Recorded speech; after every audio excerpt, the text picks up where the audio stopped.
Certainly helps with the sidewalks in New York being so congested. I mean, Yeah. now if you have the streets open, you can separate yourself organically, right? Exactly. Yep. Yep. Because there's nobody on those roads anyway. You know. That's right. That's right. And we are live.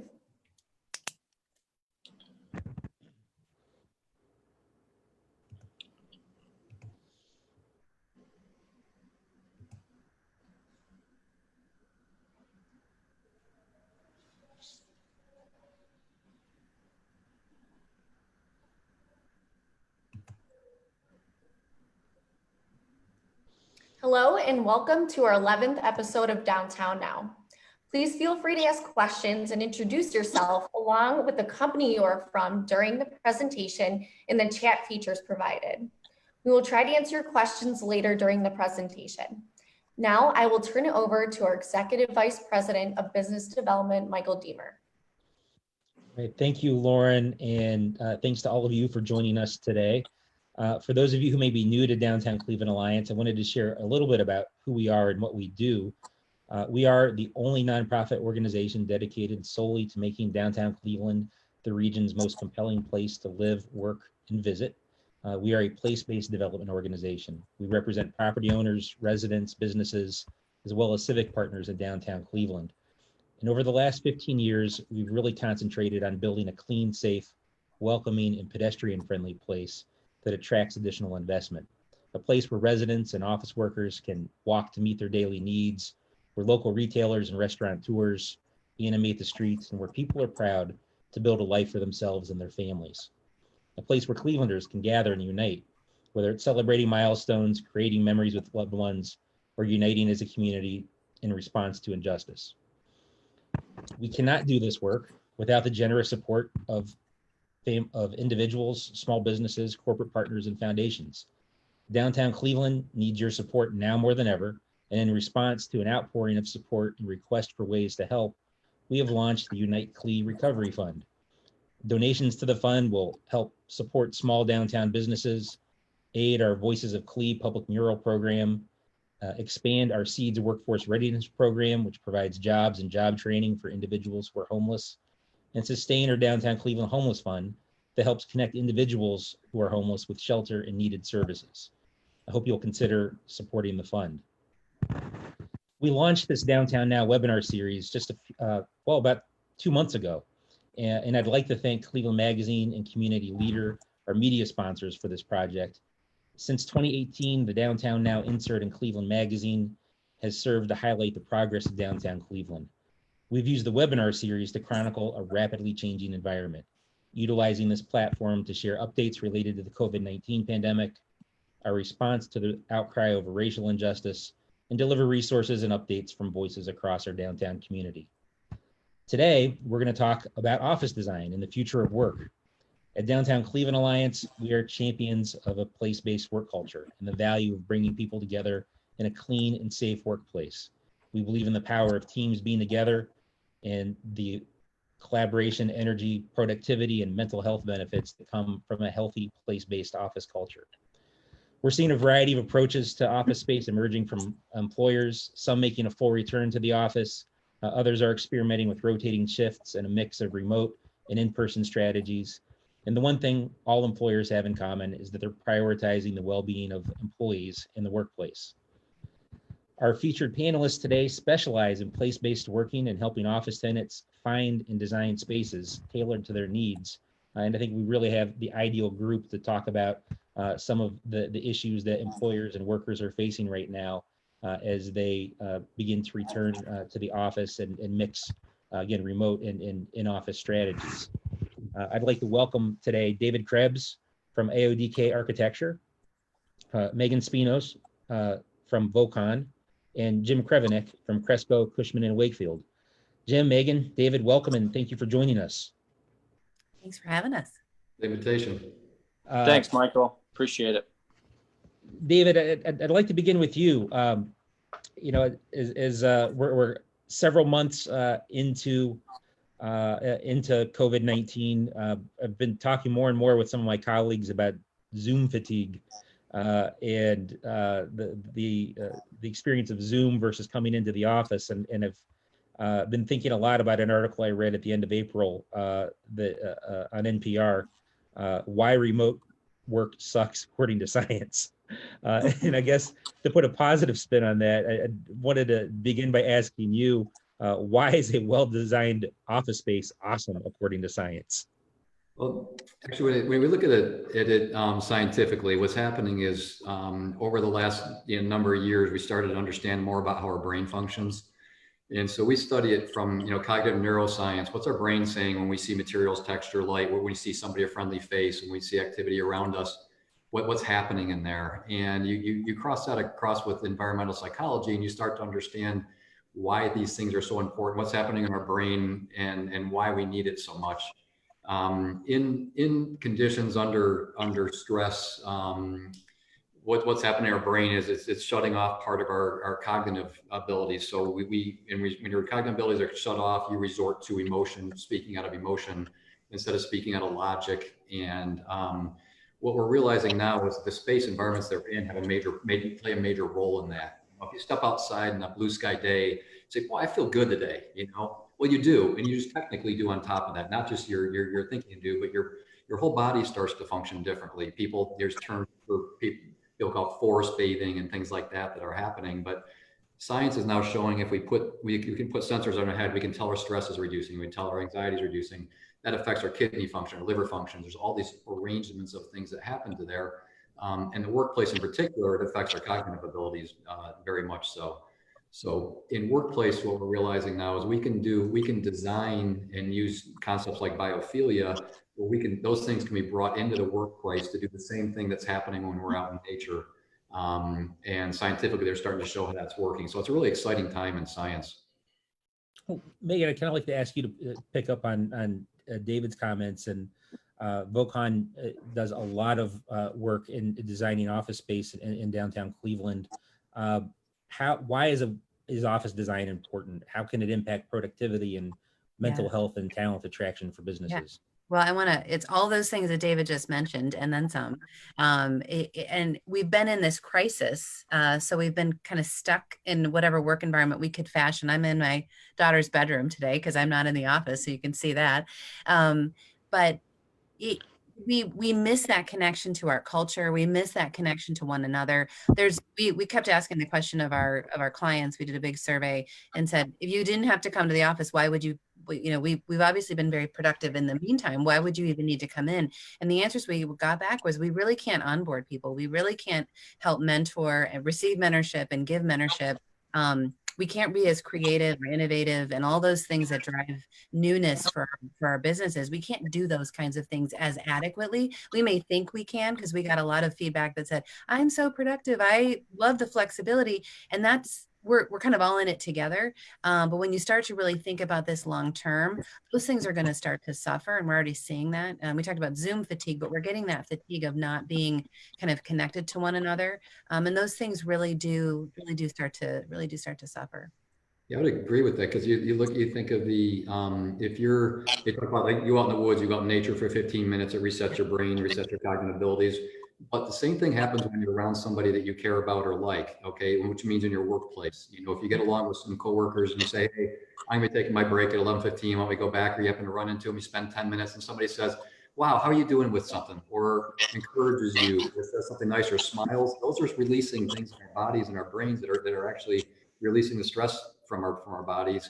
So just those little interactions with somebody we know or care about are so unbelievably valuable for us as humans. On the flip side of the work side, you got to look and say, if I'm coming back to my desk refreshed, replenished, ready to rock and roll again, my work is productive too. So there's taking care of the person, and then the work actually benefits from that. Yeah. Jim, I'd like to pivot over to you and ask you a little bit about in representing office businesses. What were some of the trends that you were seeing at the beginning of 2020, which seems light years away? Right. And what have you seen change over the course of the pandemic? Yeah, so I think that pre-COVID, what we were seeing was what I call Office 2.0, and that was a mostly open office plan. unless you were an occupier that had a specific reason to have a bunch of private offices. What we're seeing a lot was that employers were creating an open plan, and that created for more collaborative space. So you saw breakout areas, you saw brainstorming areas, so that in fact, employees can work together collaboratively to achieve the goals of the company. Obviously, with COVID, that is probably taken a 180-degree turn, because with social distancing and actually looking to separate employees from each other, it's really turned the office space on its head in the short term. And it's now taking those open collaborative areas and probably spreading out the employees so that, if you have to be in the office, you're feeling safe and comfortable. And maybe Megan, I'd go back to you and ask, as we're these last couple of months, what sorts of strategies are you seeing office users ask you about, approach VOCON about, when it comes to creating a clean and safe workplace that's a little bit different than the one folks left back in March? Right.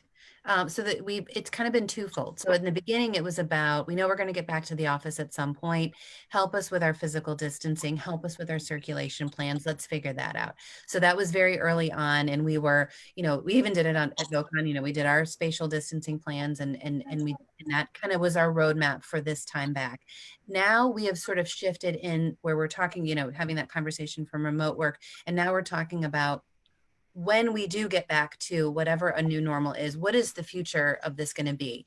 So that we're having a lot of conversations with companies that were on the fence about having, a one-to-one assignment for everybody, to say every person gets an individual assigned space, to really thinking about what's the intentionality of the workplace? Does everyone really need to be back here? And though they know, for all the reasons that David and myself and Jim mentioned, that we want to be back together, and all those benefits that we do have, they're thinking very pragmatically about, but my people said that they were really productive and they liked the flexibility and they liked not having, a commute. But then on the flip side, they're also, they're feeling disconnected from one another. The younger people that we were surveying, they're not really getting the mentorship that they need and the development they need and those very important social connections. So how do we figure out the sort of this balance? And that's a really hard task, to be able to tell an organization by surveying them and studying them, this is a group that could be mobile on campus. This is a group that could be work from home. But that's where the conversation is going now, and really helping organizations figure out, one, the meaning of their workplace. Why are we coming here? For what reasons? And then helping to figure out now, how does space start to support that? So we're kind of talking as we were getting started, we're in flight with a lot of headquarter projects. And in doing so, those organizations are saying, I'm going to pump the brakes on putting this big furniture order in, and say, maybe we should be thinking about space a little bit differently. And it's really around task, it's around activity, it's around the reason why we're coming into the office, instead of just saying, I'm Megan, I get an office, my people get a workstation, whatever that arrangement is. It's a little more of a complex discussion at this point. Jim, I guess I'd ask you, as you're talking with office tenants that are thinking about their space needs, how are they approaching you differently now with what they may be looking for as they look ahead to the other side of the pandemic? Yeah, I think at the end of the day, as I mentioned earlier, the mostly open plan has been so popular as of the trend as of the last few years. I think that with employers, what I'm hearing is that they're still going to have some component of that open space and that collaborative environment, just as long as the employees feel safe. So whether it's different traffic patterns through the office, or maybe some smaller environments where it's not big groups of people meeting, it's important to still have those spaces, because at the end of the day, we're all talking about the efficiencies of working from home, or having, working from home for 1 week and in the office for the next week. So I think what I'm hearing, the consensus is we have to get back to the office. Most employers are saying that because by way of the business, efficiency is the most important thing. And so working from home at 60, 70, 80% efficiency just doesn't work long term. So I know that a lot of my clients are going to lean on architects like David and Megan to really help create space that affords itself to the efficiencies of working out of the office and the safety of the employees. Well, Dave, that seems like a nice segue to you and a really interesting project that your firm has worked on, the Avion in the Flats, which is one of the first projects, not just in Cleveland, but I've really read about anywhere that seems to, really try to imagine what a post-pandemic office need might look like and what different things users might be looking for. And I wonder if you could talk a little bit about that project and how your team approached it. Yeah, it's just an interesting project because it obviously started before COVID, but since it was a renovation project, it was it had a lot of freedom to move the direction that needed to come next. It was being progressed in a way that could handle a user if a user came in during the renovation. So when this happened, it was already trying to position itself as an alternative to a more traditional office space, and that there's graffiti on the walls and it's a cool space and a different kind of environment. But as this went along, we started looking at it and thinking that this is a pretty prime opportunity right now for to take that story about how do we think of being in an office anyways and reposition it in this way. So if we're looking at things like if you every space you're going to come into is going to need some, what are your standards? Everybody's got different standards. I know the governor says there's certain standards we have to follow, but over time, those things are going to start to shift and every company's going to have its own standards. Is this a mass place? Is this this place? Is this this place? So even just setting those standards right off the bat, when food delivery comes in, so people aren't going through the whole building, do we go ahead and put places where people can go get food? If food's delivered or something's delivered, are there mailboxes or slots that can happen in? Hand washing stations, everything that goes along with there, separate entrances for employees versus where the public goes. If you're in a small office, you tend to start to trust the people that are around you, that they're taking care of themselves. People might get together with a neighbor next door in their house because they know them and they're good with them. That's your little small group. Well, some offices are just going to be the same way, that's your group. But when somebody else comes into the group, that's when we have to start paying attention to that. So the goal is really to make people feel comfortable where they come. And if right off the bat, you walk into the building and I understand what their role is, what their effect is, what this means to them, that's a very big starting point. It says, okay, I feel comfortable taking the next step into here. I feel comfortable meeting. I understand they're doing these certain things. That makes me feel good going to the next threshold point. I want to add on, you make such a great point, and it illustrates the partnership between the building itself and the tenant spaces. So call it landlord, tenant, call it building occupier. We found that those two, especially with our market in New York, which is much more landlord tenant driven than Cleveland a little bit in some ways, that partnership had to be critical at this time. And so you couldn't have employees come back and feel healthy and safe, just as David mentioned, without knowing that the building itself was taking those measures. And so it's always needed to be a really strong partnership, but never as much as it's needed to be right now. Yeah, as you look forward, you think we don't know if this may end in 3 months, 6 months. There might be another one behind it. Might be another one behind it. We were joking with the kids and thinking my grandchildren might wake up one day. We were talking and say, I can't believe you. Tell me about it again. You used to not wear masks when you were out in the street. Like you could go to a football game and not wear a mask. Really? I can't even imagine that. And hopefully that's not the case, because that's a scary, scary thought. But well, I think it also points to what we faced after 9/11, which was 19 years ago, almost 20 years ago, and how much things changed from the avenue of security and surveillance. Yeah. We really think that the next couple of decades are going to be around public health. And so our buildings came so far. And in those 2 decades, we've done LEED, we've got WELL, and now it's just taking that to the next level and really emphasizing an element of public health and safety in our buildings. And I know WELL is adding certification protocol, and we're partnering with other organizations to try to imbue a new level of kind of comfort and security around some standards that people can really feel comfortable with. And I think the buy-in has to be as a whole, right? The buy-in has to be from the community, from the landlord, from the tenants, because if you're only doing one small part of trying to keep safe and social distance, then you're really not creating effective workspace, right? So I think that's a huge part in getting past all of this, is having everybody really on the same page as far as safety and public health. Jim, one of the things that we're hearing a fair amount of feedback about is, on the one hand, we're probably looking at a future of more flexible work policies where, it's not everybody's in the office all the time. It's not everybody's working from home all the time. There's probably a higher degree of flexibility and fluidity than we saw before COVID-19. And so, probably potentially the need for less space because you're going to have fewer people in the office at any given time. But on the other hand, we're also hearing that there's going to be a desire for greater physical distancing, maybe less open office, the need for larger conference rooms so people can spread out a little bit more. Is that consistent with what you're beginning to see and hear from the office users you're working with? I think that is consistent. It all depends on your use, as I talked about earlier.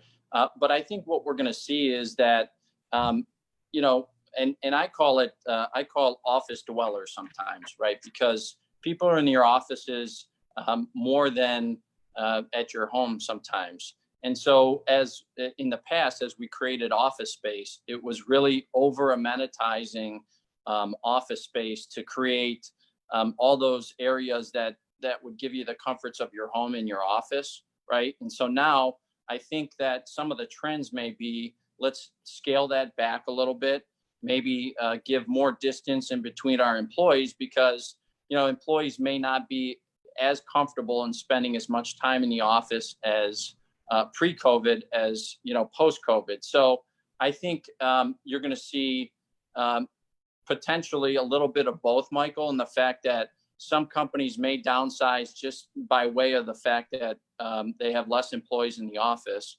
But I think you're going to see some that have some expansion on their requirements because they're going to spread out and offer that ability for the comfort of their employees.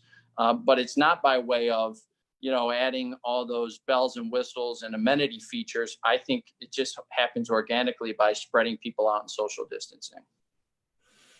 Well, Jim, you talked a little bit about the perspective of the employee and what the employees want, how the employers are going to be likely to react to those. Megan, David, I'd like to ask each of you to weigh in on this. We're entering a period in downtown Cleveland where we are beginning to see more employees come back into the office, at least for some period of time. And, I know, as has been alluded to, there can be a little bit of anxiety and trepidation about that. What sorts of things are you seeing employers do to try to assuage those concerns and make sure that their employees feel comfortable coming back into the environment that their employers want them to be in? Yeah. David, do you want to go? Go ahead, Mike. Okay. So we like I mentioned, we did this survey. We surveyed about 4,100 people, which was really big for us, about 25 different organizations. And we had this moment in time where we could assess really what the work from home experience has been. But we were really curious for an organization, what do you need to feel comfortable to come back? And we shared that with we looked at it as a whole, but we shared it with the different companies because they needed to know what was on the minds of their employees so that they could target the right solutions. And for a good majority of them, it was, I'm just nervous about COVID in general. So understand that people have a lot of anxiety. You can't overestimate or underestimate people's reaction to this, especially in New York and other areas of the country where it's really hard hit. Not that it's not here. They were concerned about their colleagues' cleanliness. So I know what I did. I'm not sure about what you did. And then they were concerned about different elements of cleanliness in the workplace. So whether it was conference rooms or circulation in general or their own individual workspaces, but it allowed them to zero in on what areas were of greatest concern. Others were concerned about childcare. Others were concerned about work-life balance. They were worried about losing some aspect of that when they came back. So whatever those reasons were, they're able to target that specifically. So I'll use VOCON as an example because we opened about a month and a half ago. We knew that people were concerned about circulation patterns. They were concerned about the cleanliness of the office. So we increased our cleaning protocols. We went to shift-based work. So we have half of our employees are able to come back on certain days of the week, the other half of the other days of the week. But we also set in place a bunch of protocols that we communicated very liberally to our staff. And we got high marks for that. And so it's having that connection with your employees, understanding what they're concerned about.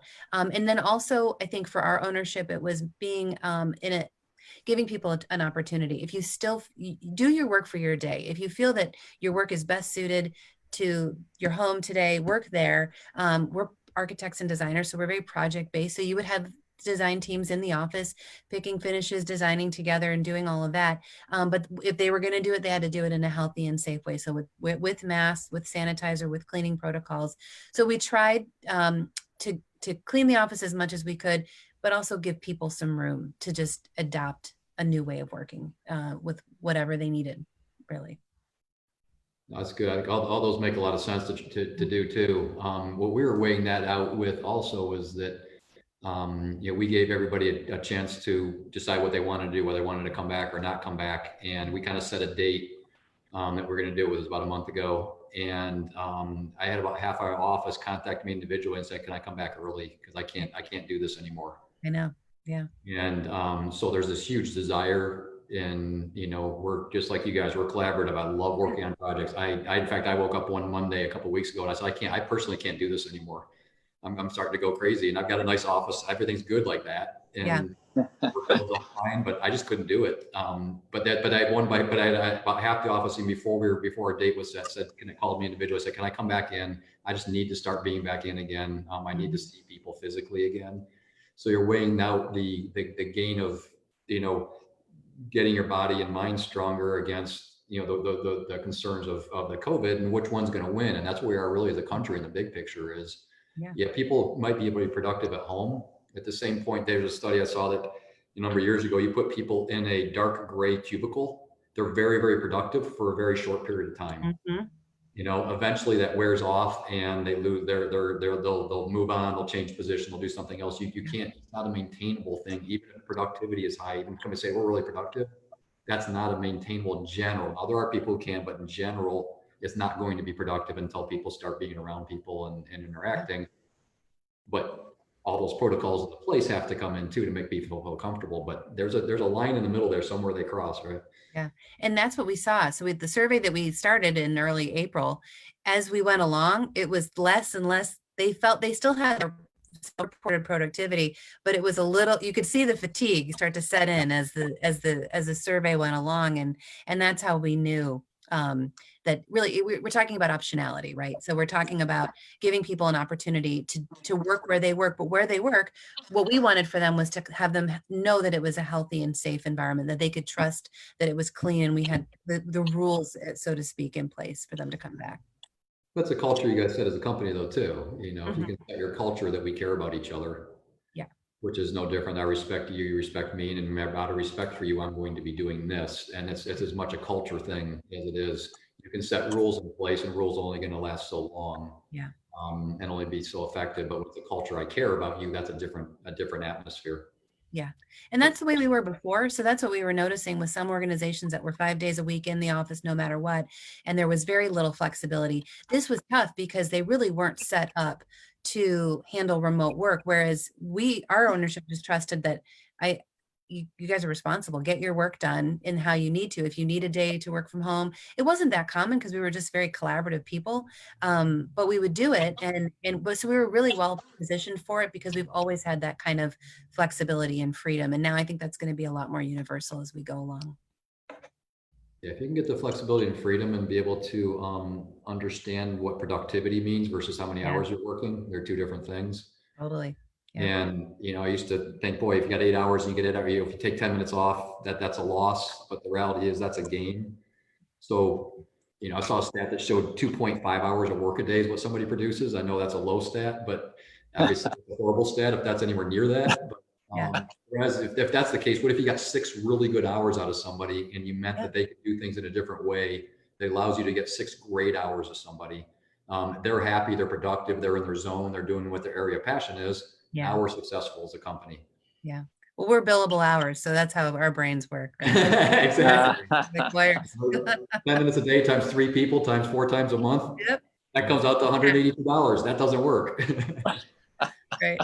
Tim, we've been talking about, office users, office dwellers, as kind of a monolithic group. But I'm wondering if you're seeing any differences among business types in terms of how they're forward thinking about their office needs and how they might mix remote work and in-office work.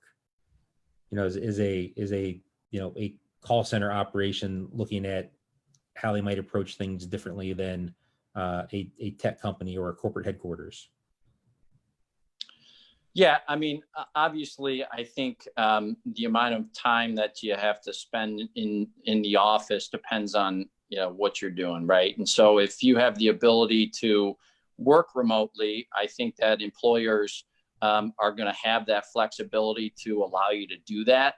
There are some, if you have a call center, I mean, the efficiencies of a call center remotely probably more difficult to handle than a tech company that can program from anywhere in the world, right? So I really think that depending on the use, it will depend on employers really wanting people in the office or not. Maybe a question for all of you. We've been talking primarily about the office and the office user.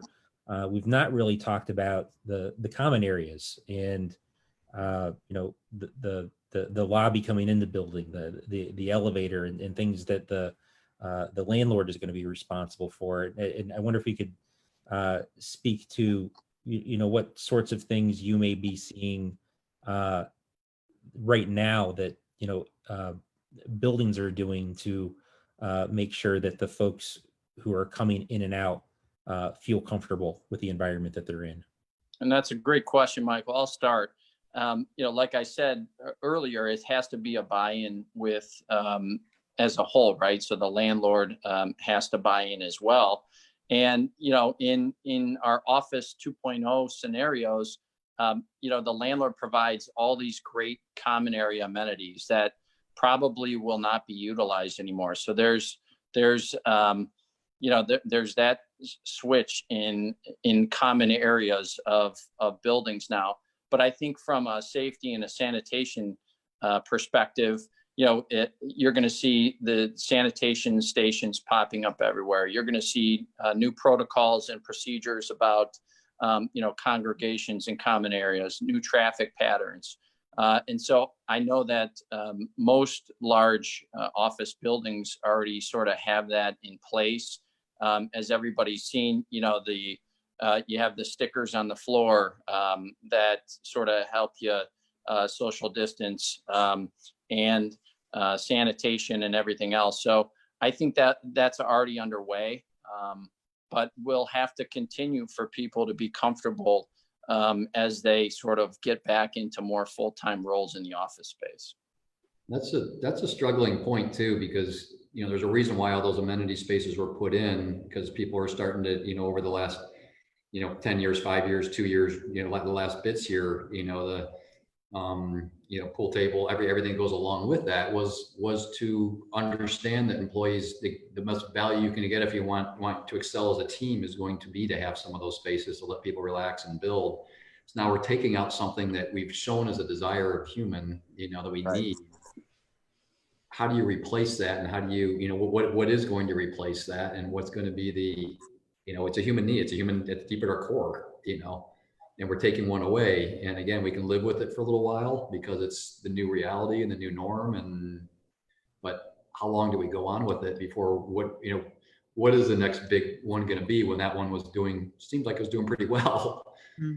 You I think the know, work cafes will always be around because people have to have their food and beverage. I think that'll yeah, never go away.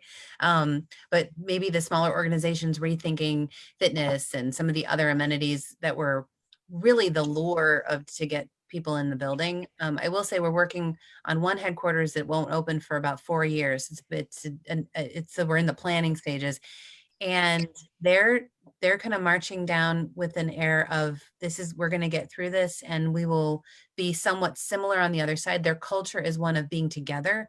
Most people come to the office every day. That's just the way that they are. And they don't really want to change that. So we're still thinking of amenity space in a similar way. And I think it's just the trajectory of how far out that is. And I think, obviously as we get closer and closer, if their idea is that if we're still kind of in this really nervous state in 2 years or so, then we'll start to rethink. But they really didn't want to change much about who they were and what they were going to offer their people, looking so far just out. look at, stress and burnout and anxiety and everything that's happening in the world right now, outside and before COVID. Yeah. Okay, we know that what we were doing all the way wasn't working because of, we mentioned like COVID's a crisis and what we're going to, but there's also a crisis before we started about people's work environments, what they're doing, the environments they're in. So we knew it already existed. We knew we had to do something about it, which is what we're responding to. Something has to happen. You can't not do it and expect the situation not to get worse. That's the problem. So I think your idea of planning for it and saying, maybe it's going to look different. Maybe, I don't know. We have a lot to learn, honestly. We do. Yeah. We're right in the middle of it still. Yep. Well, I think you got to wear a mask around people, which means you can't see if I'm smiling or happy or unhappy. I can't tell you emotion. I can't tell you if I'm sitting in a meeting disagreeing with you or agreeing with you, or somebody might say, come on, I can see you're thinking something. Come on, let me know. We can't even tell that anymore. Mm-hmm. It's either we're going to get better at reading eyes and faces, what Malcolm Gladwell's book about how we read people. Yeah. Either we're going to get a lot better at that, but he's also saying we're not good at it at all. Especially if you take out half your face. So. Well, I know we have some questions beginning to come in from our audience. So why don't we pause our discussion for a moment, and Lauren, I turn to you and ask if you could share some questions coming in from the audience. Sure thing. First one, what has been some of the feedback from clients when you design spaces to fit their needs? And I think that means in a COVID world right now, so during the pandemic.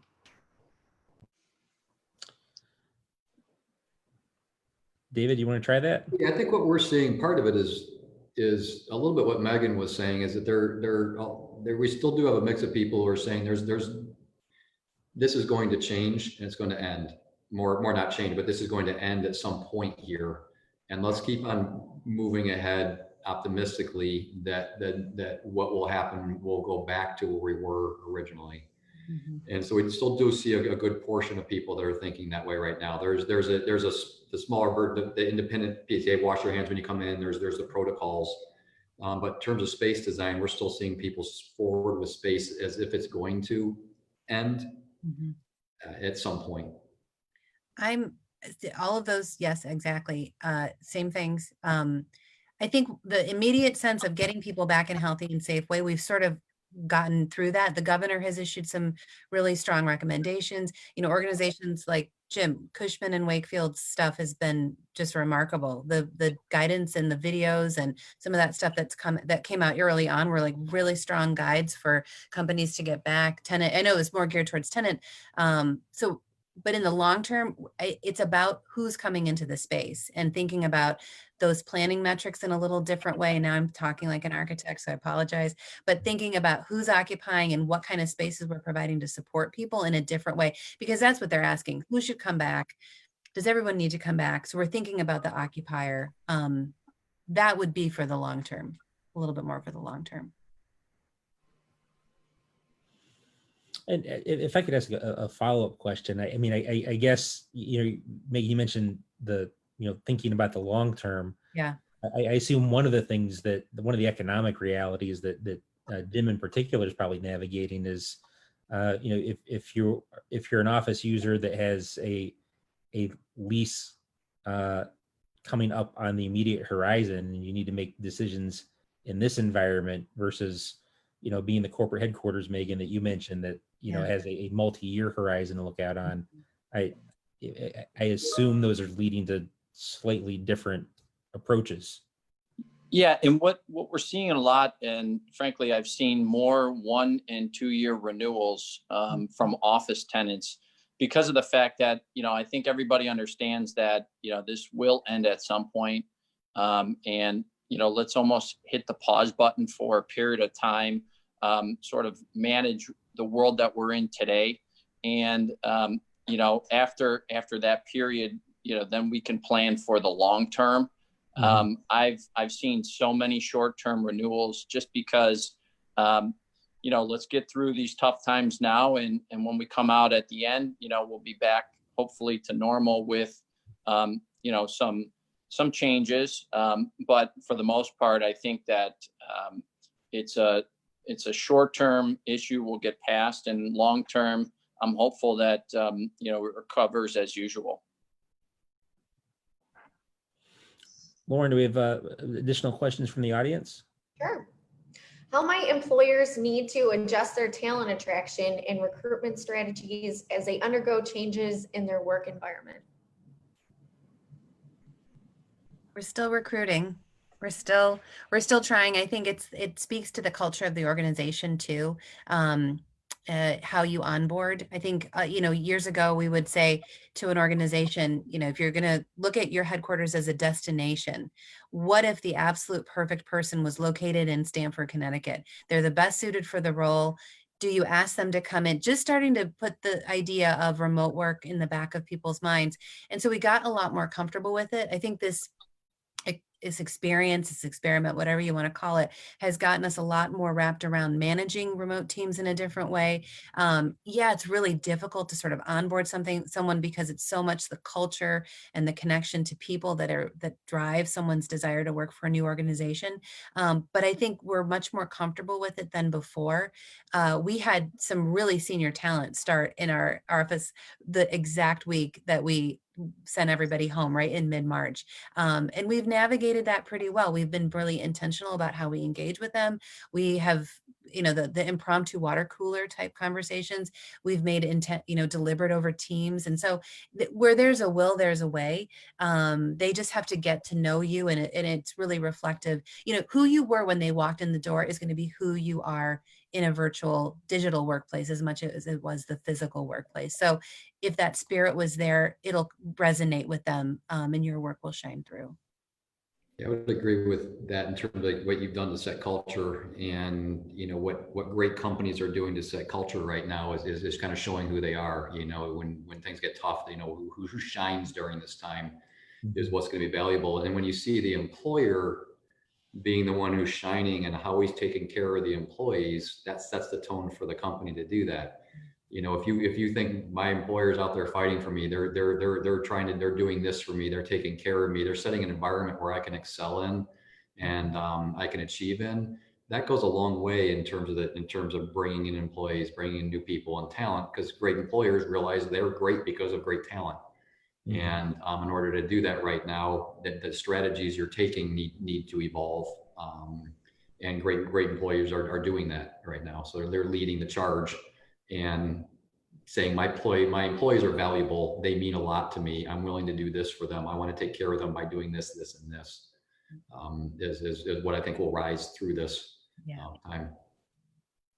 And I think for employers to showcase the flexibility, or the ability to showcase flexibility in the fact that, with recruiting or with current employees, that they're going to be flexible to different scenarios, right? Because some people may be more comfortable in the office than others. And so offering a good balance will be important for employers recruiting in times like this, for sure. Lauren, do we have time for maybe one more question from the audience? Yes. Do you foresee this mixed in-person remote strategy continuing as long-term trend as workers come to want that increased flexibility?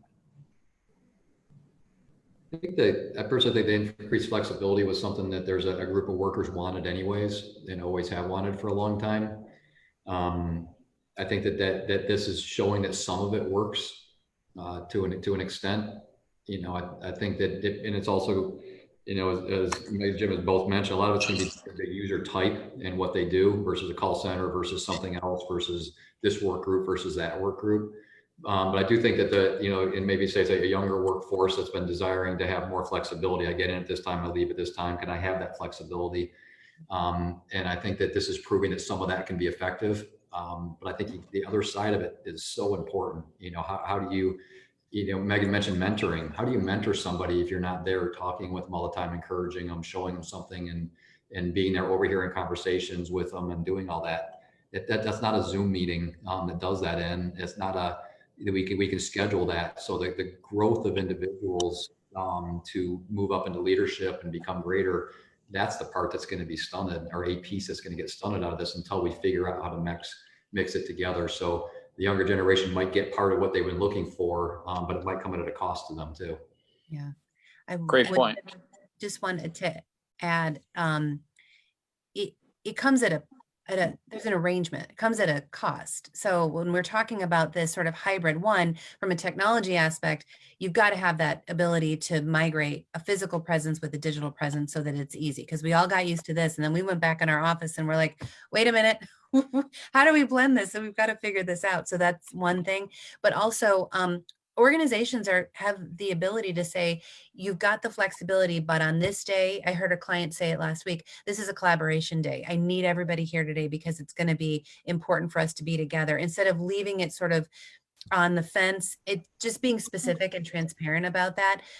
Other organizations are saying, okay, with this flexibility comes some responsibility. So it's not just a free for all. They're starting to put some boundaries around what that freedom means.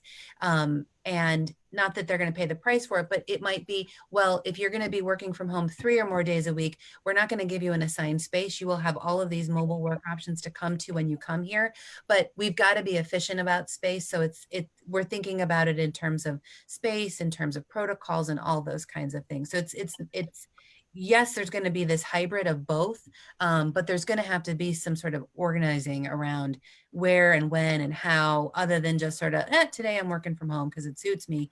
Your employer may need a little more coordination so that they can manage you remotely in a really effective way. I think we did have a comment or a question. What about work-life balance? I find myself working 12 to 15-hour days because I don't leave my workplace.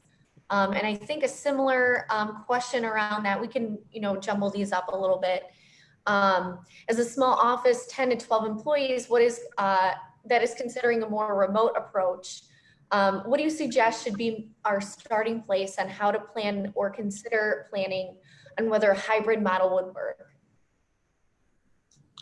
I'll start there. I would say that my opinion would be, if you're working on a hybrid model, I would recommend, if you're a small office, if you're 10 to 12 people, let's just say that you're in 3,000 or 4,000 square feet.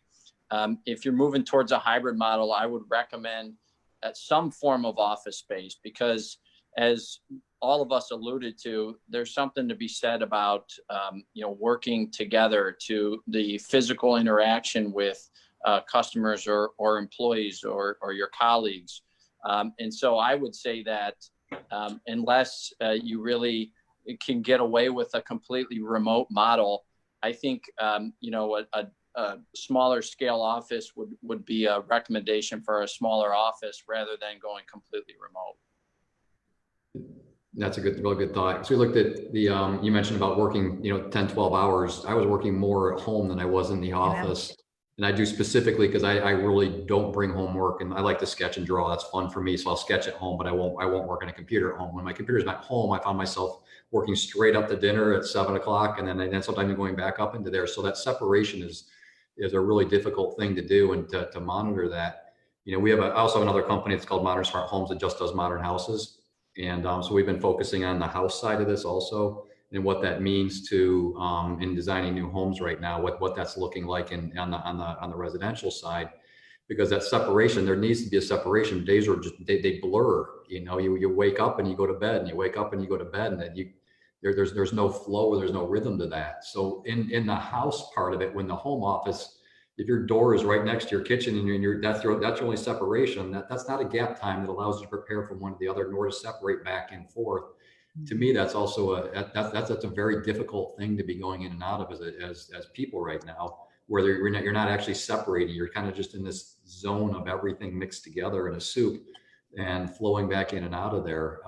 But that whole process, if you're going to do it, that whole thing needs to get rethought, how you're doing it, what you're doing, where you're going to go when you do that, the process you get from A to B, walk outside around the block and come in the back door, do something different, to start changing that structure.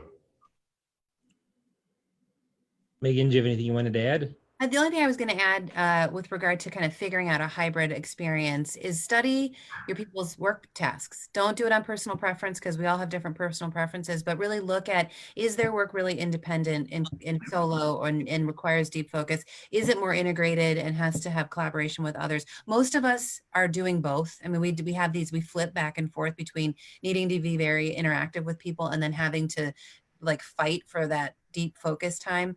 And look at the work environment. If you're thinking of this, and we're all going to be maybe doing some version of hybrid, think of the work environment as something that supports the business. So it's maybe not assigned space, maybe it's different collaborative areas or areas that you need to go to get that focused work done. Instead of the mindset of assigned space for every individual, think of it more of an activity-based setting. So you're supporting that, because then you're giving people really a reason to come in. I really want to work with so-and-so today, so we're going to sit down and hammer this out. Or the family thing at home is too much and I just need to get away. Thinking about the intentionality again about what you're going to be doing there. That's a great thought. Your space is designed more specifically for your use than the desk that's supposed to do everything at all times. Because we move. I mean, we've done tons and tons of utilization studies that say our workspaces are occupied half the time. And that's a really crappy measurement for utilization to say that it's worth the investment, or at least worth the assignment.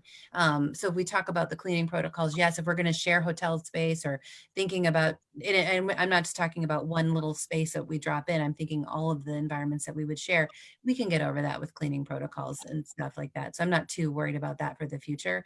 But just thinking about it more as a useful space for what I'm doing rather than an individual assigned space.